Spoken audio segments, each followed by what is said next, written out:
¿Qué tal? Muy buenos días, estudiantes, padres de familia, comunidad educativa en general. Sabemos que la situación que estamos pasando nos pone en la necesidad de recurrir a la tecnología para la ejecución de nuestras clases. Vamos a estar desarrollando los cursos del área de ciencias sociales, historia, geografía y economía los días miércoles de 8 de la mañana a 12 del día. Las clases van a estar desarrollándose bajo esta temática. Previamente se les hará llegar un conjunto de archivos para poder desarrollar y profundizar nuestras sesiones. La única forma que tenemos de poder ayudar y de contribuir con esta situación es seguir acatando las normas que el Ministerio nos ha mandado a todos, seguir acatando las normas que la emergencia sanitaria nos pone en la situación de, y bueno, velar por todos los que estén a nuestro costado, estén cumpliendo con las medidas ya conocidas de salubridad. Bien, buenos días con todos. La sesión está estructurada en tres partes: el inicio de la sesión, el desarrollo y el cierre. ¿Cómo vamos a poder reconocerlas? Porque cada una de ellas está a forma de título en un color rojo, ¿no? Inicio de la sesión, desarrollo de la sesión, donde vamos a especificar qué es lo que vamos a trabajar, y al final vamos a tener nuestro cierre. En este cierre vamos a ver la retroalimentación y un cuestionario que vamos a tener que completar, que va a ser evaluado. Esta primera parte del trabajo, esta primera parte de la clase, tiene que ver con el título que hemos elegido. El título de la sesión se llama Las rebeliones andinas en el marco de las reformas borbónicas. En esta parte le vamos a dar un espacio a comprender este título tan extenso que a simple vista pareciera hiciera referencia a un tema bien complicado. Originalmente esta clase se denominaba rebeliones indígenas. Entonces, para eso vamos a ver qué es lo que nos dice la Real Academia Española sobre el término indígena. La RAE define a indígena como alguien originario del país del que se trata. Y es cierto, conocemos por indígena a alguien oriundo, a alguien nativo, autóctono de un lugar en específico. Y eso lo acredita de ciertas costumbres y tradiciones específicas, ¿no? Pero ahora, denominar rebeliones indígenas o rebeliones andinas me llevó a una pregunta. Si indígena significa, pues, alguien oriundo o autóctono de un país con costumbres específicas, los peruanos seríamos indígenas en relación a quién, si nosotros somos oriundos de este territorio y tenemos un conjunto de características que nos identifican como nación, ¿no? Entonces, es por eso que el término rebeliones indígenas fue cambiado por el de rebeliones andinas. Bajo esa premisa, indígena, la RAE lo define a alguien que es nativo, que es autóctono o originario de un país en específico. Lo que pasa es que en nuestra realidad el término indígena puede resultar un tanto peyorativo, es decir, se puede utilizar el término para hacer sentir mal a alguien o a un conjunto de personas, motivo por el cual se decidió cambiar el nombre. En esencia vamos a estar trabajando el mismo tema, y vamos a tratar de responder algunas interrogantes que tenemos por acá. Por ejemplo, ¿qué conocemos por reformas borbónicas? ¿Dónde encontramos su origen? ¿Qué cambios a nivel político, económico o territorial trajeron consigo? Porque si se dan cuenta, el título es Rebeliones Andinas en el marco de las reformas borbónicas. Y ese tema ya lo hemos trabajado en clases y que vamos a repasarlo. Para ello, vamos a tener que entrar al siguiente link, donde vamos a tener material que nos va a ayudar a responder estas preguntas, ¿no? El título del material dice: ¿fueron positivos o negativos los cambios que surgen en el virreinato español a partir de las reformas borbónicas? Bueno, como recordamos, este fue nuestro primer tema trabajado en clase, y la primera actividad que tenemos que hacer es definir el término. Si ustedes recuerdan, las reformas borbónicas van a ser un conjunto de cambios, un conjunto de transformaciones que va a ser la dinastía de los Borbones, ni bien empiezan a tener el poder en el territorio español. Entonces dice acá, ¿no? Conocemos por reformas borbónicas al conjunto de cambios que van a aplicar los Borbones apenas tuvieron el control de España tras la Guerra de Sucesión. Recordemos que el primer rey de los Borbones, que va a ser Felipe V, buscó recuperar la hegemonía que había perdido España frente a países industriales, países que venían creciendo y cuyas industrias se iban ampliando por todo el mundo, como Francia o Inglaterra. Para ello, la dinastía de los Borbones va a planificar una serie de cambios, en algunos casos bastante radicales, para que se obtuvieran, entre otras cosas, una mejor recaudación de los impuestos, una mejor administración de los recursos que provenían de sus colonias. Específicamente el Virreinato de Nueva España, que en la actualidad vendría a ser México, y el Virreinato del Perú. Ahora, tú te preguntarás, ¿por qué cambiaron de dinastía? La dinastía que imperaba, que dominaba España desde que inició el virreinato, era la de la Casa de Austria, o también denominada la Casa de los Habsburgo. Sin embargo, su último soberano, que tenemos en pantalla, que es Carlos II, apodado, no sé si recuerdan cuál era su apodo, era el Hechizado, no dejó heredero. Entonces, esto hizo de que la mayor parte de los reinos de Europa se empiecen a pelear por el trono español. Finalmente, van a terminar ganando los franceses con el duque de Anjou, quien va a asumir el trono español como Felipe V de España. Oficialmente, ha iniciado una nueva dinastía en la metrópoli que conllevará ciertos cambios y transformaciones tanto en España como en nuestros territorios. Una última duda, dice, ¿no? Si España tenía tan grandes territorios coloniales en América, ¿por qué para el siglo XVIII ya no significó una potencia? Y aquí tendríamos que tener en cuenta el cambio que va a haber en el sistema económico. En el siglo XVI y en el inicio del siglo XVII, la economía imperante era la del mercantilismo. ¿Recuerdan qué era el mercantilismo? Bueno, mercantilismo era este sistema que nos dice que es considerado potencia el país que logre acumular la mayor cantidad de metales preciosos. ¿Por qué creen que entonces los españoles vinieron con tanta sed de oro y de plata? Porque eso los iba a representar como la principal potencia, que por cierto ya eran, ¿no? Ellos compartían la hegemonía junto con Portugal, pero para la segunda mitad del siglo XVII y plenamente el siglo XVIII va a ocurrir una transformación importante. Países como Holanda, Francia e Inglaterra habían iniciado una revolución en su forma de producir. Estábamos hablando de las revoluciones industriales. Así que en pleno siglo XVIII ya no era potencia el que tenía más oro, ni plata, ni metales preciosos, sino el que con mayor facilidad lograba transformar sus materias primas. Es decir, el que se industrializaba con mayor velocidad. Y es por eso que España se va a terminar alejando del podio de las potencias. Finalmente. Bien, entonces este material nos va a ayudar a responder ciertas interrogantes que tenemos por acá. La primera, ¿qué conocemos por reformas borbónicas? Bueno, reformas borbónicas, habíamos dicho, era el conjunto de cambios y transformaciones que van a llegar a España con la dinastía de los Borbones y que buscaban pues una mejor recaudación fiscal, una mejor recaudación de los recursos para devolverle a España el trono de potencia. ¿Dónde encontramos su origen? El origen de las reformas borbónicas las encontramos en la Guerra de Sucesión Española. ¿Qué había pasado? Carlos II, apodado el Hechizado, no había dejado heredero y esto hizo que las principales coronas de toda Europa se pelearan por España. ¿Qué cambios en nivel político, económico o territorial trajeron consigo? Bueno, eso podríamos encontrarlo por acá. No sé si al analizar el mapa nosotros vemos de que todo el virreinato del Perú perteneciente a la dinastía de los Habsburgo significó lo que es la Capitanía General de Venezuela, el Virreinato de Granada, el Virreinato del Perú, el Virreinato de La Plata y la Capitanía General de Chile. Es decir, el virreinato español era prácticamente todo Sudamérica excepto los dominios de Portugal. Sin embargo, un cambio importante que se desarrollará con la dinastía de los Borbones era la división de todo el territorio.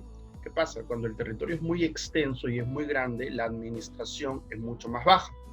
En ese sentido, se fraccionó el virreinato del Perú creándose nuevos virreinatos. Se crea el virreinato de Nueva Granada con capital en Santa Fe. Se crea la Capitanía General de Venezuela para evitar a los corsarios, para evitar a los piratas. El virreinato del Perú se ve tremendamente limitado, ¿no? Y con nuevos límites. Se crea el virreinato del Río de la Plata y la Capitanía General de Chile.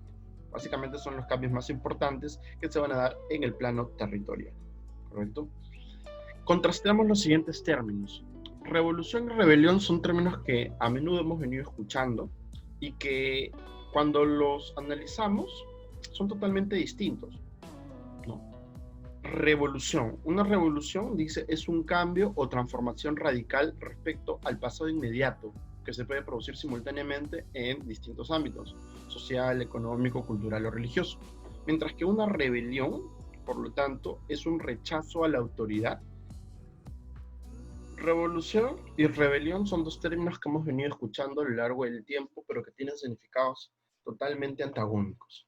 Revolución es en sí un cambio, transformación total, es una ruptura con el sistema, es un cambio que busca romper el equilibrio existente en una nación o país.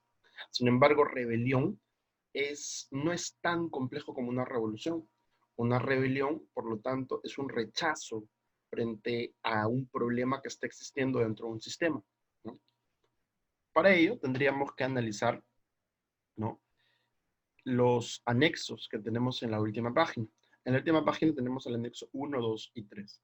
El anexo 1 tiene una imagen que impacta mucho, porque vemos muertos, vemos personas levantadas sobre ellas con bayonetas, y esto hace referencia a Francia.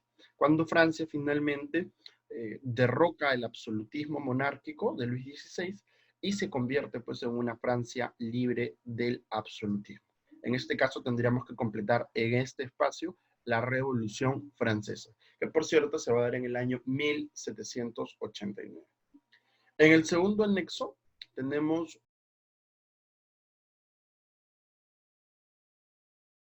una revolución que va a impactar mucho en la historia latinoamericana, ¿no? En este caso tenemos al argentino Ernesto Guevara, quien va a ser uno de los artífices importantes dentro de la Revolución Cubana. En este espacio de aquí tendremos que completar Revolución Cubana.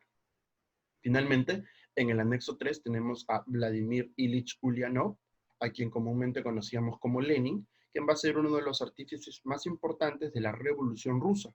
Gracias a él, la Rusia zarista de Nicolás II va a llegar a su fin, la dinastía de los Romanov terminará, y es a partir de este momento en el que se empiezan a dar las bases para la creación de la URSS. Recordemos que era URSS, Unión de Repúblicas Socialistas Soviéticas. Entonces tenemos que completar en este cuadro de acá la Revolución Rusa.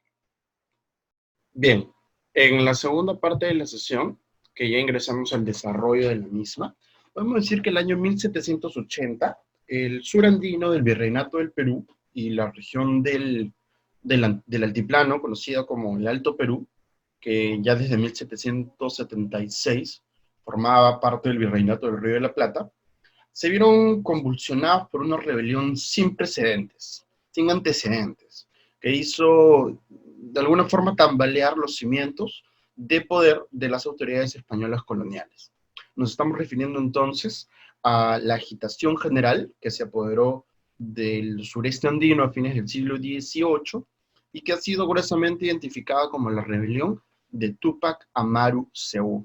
Recordemos que es Túpac Amaru II, pues el primero era Inca de Vilcabamba, quien también es una resistencia ante los invasores españoles, ¿no? José Gabriel Condorcan, que en esta segunda parte vamos a analizar un poco sobre las características biográficas que nos van a ayudar a entender la rebelión, ¿no? Túpac Amaru II era una persona con una buena formación, era líder, tenía linaje andino, era cacique de las regiones de Surimana, Pampamarca, Tungazuca. Su linaje inca lo hacía prevalecer, tenía como esposa a Micaela Bastidas, y va a romper muchos esquemas, pues Túpac Amaru II va a tener nada más y nada menos como mano derecha a una mujer, Tomasa Tito Condemaita, ¿cierto? 12 segundos después. El papel de rebelde. La rebelión formalmente iniciaría cuando se da muerte al corregidor Antonio de Arriaga, un 4 de noviembre de 1780. Pero, ¿por qué un corregidor? ¿Qué representó esto? Bueno, en realidad significó el centro de las injusticias del sistema colonial español. El corregidor era el encargado de cuidar a los nativos andinos, pero por el contrario, lo que hacía era explotarlos hasta la muerte. Como las reformas se aplicaron en todos los niveles sociales, cada sector se va a ir viendo afectado, cada uno con sus propias particularidades, ¿no? Algunos de los cambios principales fueron, como existía mucho contrabando, se van a empezar a crear aduanas interiores. ¿Para qué eran estas aduanas? Estas aduanas se ponían en puntos estratégicos de nuestro país, ¿no? Vamos a utilizar nuestro mapa. Se ponían en puntos estratégicos en nuestro país para que se pueda evitar el contrabando y pueda haber un mayor control de todo lo que entraba o salía de cada región, ¿no? ¿Ustedes se acuerdan de lo que era la alcabala? Bueno, el impuesto grabado al comercio, hoy se denomina IGB, ¿no? Que es el 18% sobre el precio final. Este impuesto, llamado IGB, antes en el virreinato se conocía como la alcabala y ya existía. Y subió antes del 4% al 6%, incluyéndose productos como el chuño, la coca, la papa, es decir, productos que nunca antes habían estado dentro del sistema tributario. Ahora iban a tener que pagar un impuesto por la extracción y consumo de los mismos, ¿no? Específicamente en la venta. Entonces, en resumen, tenemos una población molesta porque hay un incremento en la alcabala, porque se están creando aduanas interiores y porque todo el ingreso monetario, ¿no? O en ganancias que tenían era para pagar los impuestos y no para ellos mismos. Los Borbones logran ampliar el tributo a los indígenas, mestizos y zambos y mulatos. Esto en realidad no fue bien visto, porque ampliar el tributo significó dos cosas: igualar las castas con los indígenas tributarios, y el extender el tributo a todos, el curaca, como por ejemplo Tupac Amaru II, perdía su razón de ser, pues una de sus funciones era recaudar y de completar todos los tributos. En este sentido, tenemos que recordar que era un criollo. ¿Ustedes se acuerdan quién era un criollo? Bueno, un criollo era el hijo de españoles nacidos en el territorio del virreinato. El comercio y los tributos fueron dos de las esferas más afectadas en este contexto, ¿no? Y es aquí como debe entenderse la rebelión de Tupac Amaru II. Bueno, el trabajo del corregidor era repartir las mercancías. Los criollos se quejaban de que dichas mercancías favorecían solamente a los peninsulares, es decir, a los que venían de España, y se sentían marginados con respecto a los, entre comillas, españoles netos. Por otro lado, teníamos a los clérigos, quienes también encontraron rechazo a las reformas, pues la población se preocupaba de todos los impuestos, dejando de último el diezmo. Tupac Amaru, en ese sentido, va a manejar magistralmente esta situación, que va a lograr juntar los intereses de todas las clases para que se unan a la propuesta de rebelión.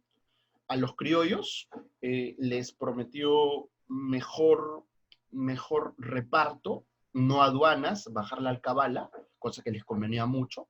A los mestizos, recuperar los trabajos que habían perdido. A todos los andinos, que conocían como indígenas, ¿no? Se les prometió no tributos, específicamente el de la mitad minera, y a los clérigos un apoyo incondicional a lo largo de toda la rebelión. Entonces, el punto del quiebre se va a dar en la batalla de Sangarará, ¿no? En la batalla de Sangarará, los de la rebelión triunfaron, pero con pérdidas bastante considerables. Muchas pérdidas de criollos, muchas muertes de clérigos. Entonces, por este motivo, a pesar de que se gana la batalla de Sangarará, ¿no? José Gabriel Condorcanqui va a ser excomulgado y es ahí cuando se va a empezar a radicalizar la rebelión, ¿no? Y este momento en el que Tupac Amaru II cambia el discurso y la idea ya no era solamente rebelarse, ahora lo que quería era convertirse en un virrey del Perú. Y ahí vamos a ingresar a una contradicción bastante grande, ¿no? Si él estaba en contra de los españoles, ¿por qué motivo quería convertirse en virrey del Perú? Entonces ahí tendríamos un claro ejemplo para poder diferenciar lo que es revolución y rebelión. José Gabriel Condorcanqui no estaba en contra del sistema, no buscó desequilibrar todo el sistema español. Por el contrario, si al querer convertirse en virrey del Perú, él solamente estaba rechazando una parte de la autoridad, ¿no? Él estaba en contra del problema, pero más no del sistema. Y es por eso que a su accionar lo consideramos como la rebelión y no como la revolución, ¿no? No ser rebelada contra el sistema, sino contra el mal gobierno que estaban aplicando los españoles con su virreinato. Bien, muchachos. Va a llegar el año 1781 y es cuando Tupac Amaru II decide atacar el Cusco, ¿no? Decide dar la estocada final.